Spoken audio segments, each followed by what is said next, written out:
Ang hapot ko pong inot, ini po medyo seryoso ini ining talagang magabat ining hapot. Pag mata mo po, pag bagong mata ka, anong inot mo pong kinakaputan?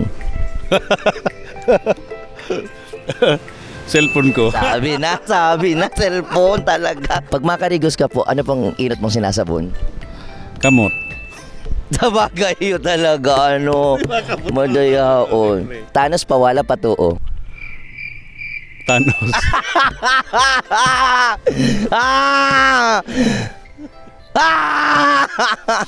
Sa dito, Dax. Dax. Ano ba yan?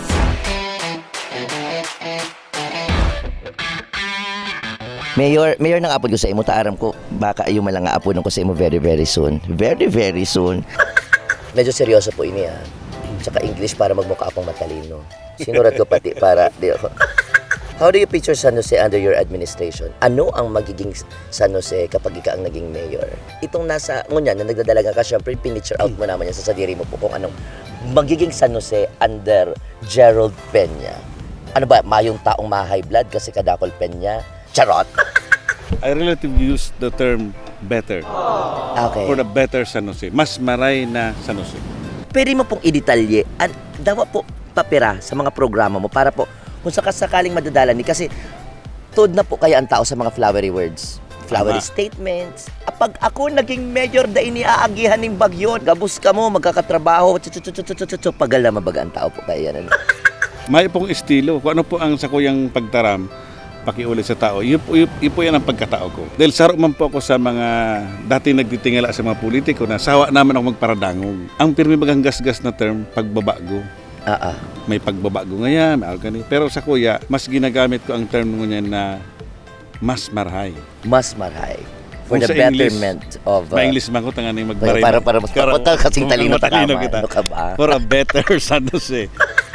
Uga naman talagang ginigibong tama man ang administration. May umaning siguro politiko na naglaog sa idang pwesto na kararautan ang inasa isip. Okay. Kundi, ang sa kuya lang, siguro ang pinipicture out ko during my term for a much better San Jose, livable, meaning to say, ang tao maugmakan sa ng estado, lalong-lalo na ang business sector side, meaning to say, itong mga saradit na mga naghahanap buhay.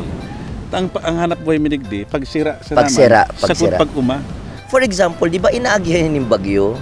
Gabos mabagal lugar inaagihan ng bagyo. Pag inaagihan ng bagyo, kung ikaw magiging mayor, ano ang plano mo? For example, talagang kusugo na bagyo itong ano nga po sa kusugo na bagyo? Super typhoon.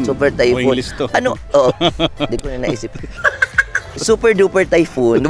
Dagdagan pa. Pag may nag-aging super typhoon, may allotment ka para anong plano mo? Ano naisip mo? Kasi yan sa sarong taon ni posibleng mayong bagyo ang inaagyan ng San Jose.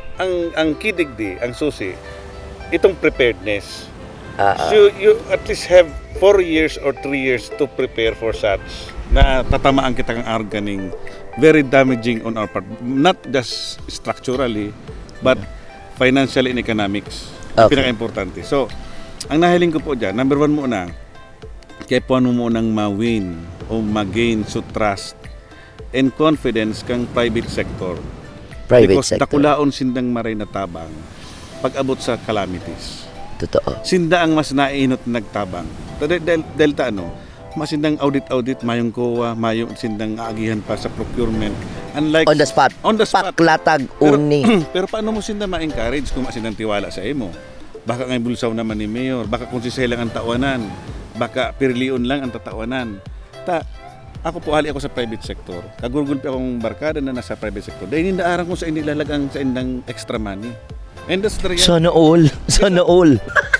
Yan ang kay punta, mabalik ta si tiwala ninda. Paano mababalik si tiwala? Am I paying my taxes na tama? May nakukuha ba ako in return? Tama ba si pinadudumanagan sa kuyang buwis? Yan ang mga question yan. Pag ako ba nagnegosyo sa San Jose, di ba ko iipiton? Kan pag-apply ko ng business permit? Di ba ako pabalik-balikon? Ang binabayad ko ba talagang naduman sa kaban kang gobyerno? Or am I creating an environment na pag naglag kong negosyo dyan, natabos ka palang business permit, sari-sari na naghahagad sa imo, kung ano.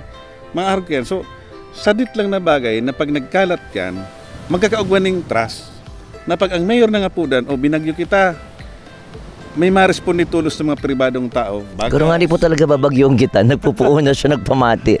Halat lang po. In fairness, given naman na 3 years tapos ka na, paano mo nag-picture art ang San Jose? Ano ang nagibo mo? Sa hiling mo po? Sa hiling ko, nabago ko gora si kultura na itong too much politics. Because yun ang promise ko.